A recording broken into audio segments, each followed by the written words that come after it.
일본과 인도의 군사 협력이 급속하게 강화가 되고 있습니다. 지난 2023년 1월 12일부터 26일까지 인도 공군이 사상 처음으로 수호이 30 MKI 전투기 4대와 공중급유기 1대, 수송기 2대 등 총 7대의 항공기를 일본에 파병하여 2주간 연합 공중훈련을 실시했다고 본인이 시청자 여러분과 정보를 공유한 적이 있습니다. 이번에는 인도 육군이 처음으로 일본 열도에 전개가 되어 일본 혼슈 내륙에서 사상 최초로 실기동 훈련을 한다는 내용이 공개가 되었습니다.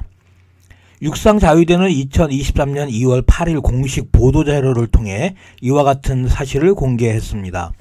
공개된 내용에 따르면 육상자위대는 자유롭고 열린 인도 태평양 지역을 유지하고 양국의 안보 협력을 강화하기 위해 인도 육군과 일본 내에서 실기동 훈련을 실시한다고 밝히고 있습니다.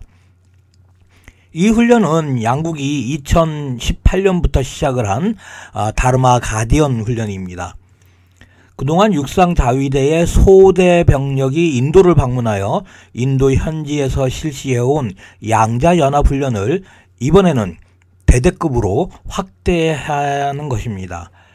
훈련은 시가현 타카시마시에 있는 육상자위대의 아이바노 훈련장에서 2023년 2월 17일부터 3월 2일까지 14일 동안 진행이 됩니다. 참가부대는 육상자위대 제36보병연대와 인도 육군의 제5보병대대라고 밝히고 있습니다. 훈련의 통제는 육상자위대 중부방면대 사령관인 호리 타이조 중장이 실시를 하고 훈련부대 지휘관은 미시마 켄지 대령입니다. 훈련 내용은 일본 내에서 연합 지휘소를 설치하고 운용하며 도시 지역에서의 대테러 훈련과 시가지 전투 훈련을 진행한다고 합니다. 훈련의 의미를 정확하게 판단하기 위해 몇 가지 정보를 먼저 공유합니다. 육상자위대 제3사단은 지난 2018년 각 사단을 임무별로 부대 편제를 바꾸면서 제1사단과 함께 즉응근대와 정경중추형 사단으로 임무가 변경된 부대입니다. 이 부대의 임무는 일본의 정치, 경제의 주요 지역 방어와 시가지 전투를 담당을 합니다. 제3사단의 작전 지역은 긴키 지방으로 불리우는 시가현, 교토부, 오사카부, 효고현, 나라현, 와카야마현입니다.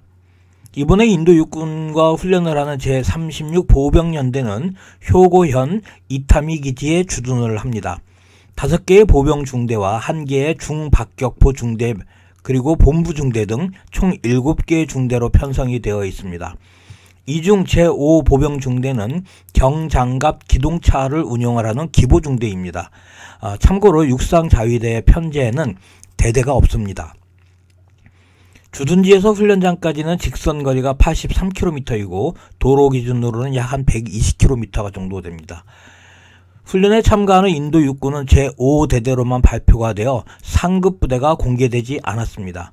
그러나 지난 3번의 훈련에서도 인도 육군의 참가 부대가 각각 달랐기 때문에 상급 부대를 추정하기가 쉽지는 않습니다. 3번의 훈련의 현황표는 현재 지금 보시고 계시는 화면과 같습니다. 아이바노 훈련장은 항공자위대 팩3 방공미사일을 운용을 하는 항공자위대 제12 방공대대가 주둔을 하는 곳으로 이 기지의 남쪽이 육상자위대의 전술훈련장입니다. 시사점을 도출해 보겠습니다. 우선 소대 규모로 실시를 하던 훈련이 대대급으로 확대가 되었습니다. 두 번째는 연합훈련의 장소가 중국을 겨냥을 한 동중국해 쪽인 큐슈 지방이 아니고 동해를 마주하고 있는 긴키 지방의 시가현이라는 겁니다. 일본과 인도가 안보 협력을 하는 이유가 중국 견제라고 언론 매체에 등장을 하는 군사 전문가들의 주장과는 사뭇 거리가 먼 훈련 상황입니다. 2004년 일본 방위성은 북한의 무장 침투와 게릴라전을 대비한 시뮬레이션을 진행을 한 적이 있습니다. 당시 10명의 북한 무장 게릴라 또는 공작조를 경멸하기 위해 약 6천여 명의 병력이 동원이 되어야 한다는 결과가 도출이 되었었습니다. 그리고 과거 일본에 침투를 한 북한 공작조의 침투 경로를 분석을 해 일본의 동해 연안 지역 90여 곳에 최소한 15,000명을 배치를 해야 한다고 결론을 내고, 이를 적용을 하여 육상자유대 1사단과 3사단을 즉응근대와 정경중추형 사단으로 임무와 편제를 바꾼 것을 환기할 필요가 있을 것 같습니다. 현재 보시고 계시는 화면은 이번 훈련에 있어서 일본의 의도를 보다 쉽게 이해하기 위해 본인이 작성을 한 자료입니다. 2018년과 2019년 훈련은 도쿄와 인근 지역을 방어하는 제1사단이 훈련에 참가를 했습니다. 2020년과 2021년은 코로나 때문에 훈련을 실시하지 않았습니다. 훈련을 재개한 2022년은 동해를 마주하며 가장 긴 해안선을 갖고 있는 니가타현을 작게 지역으로 하는 제12여단이 훈련을 했습니다. 그리고 2023년에는 제3사단이 훈련을 하는 것입니다.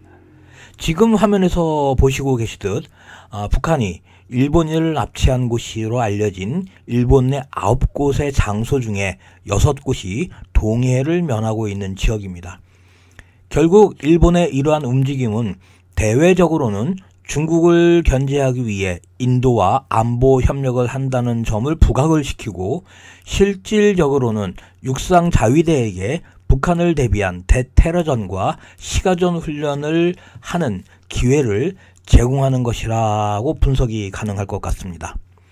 사람들은 뉴스를 통해 세상이 돌아가는 것을 알 수 있다고 생각을 합니다. 그러나 뉴스는 주식 정보와 같이 이미 발생을 하여 지나간 과거의 단편적인 조작을 다룰 뿐입니다. 그 뉴스를 통해서 발생했던 사건의 이면을 들여다보아야 한다고 생각을 합니다. 이번 편 여기까지 하겠습니다. 감사합니다.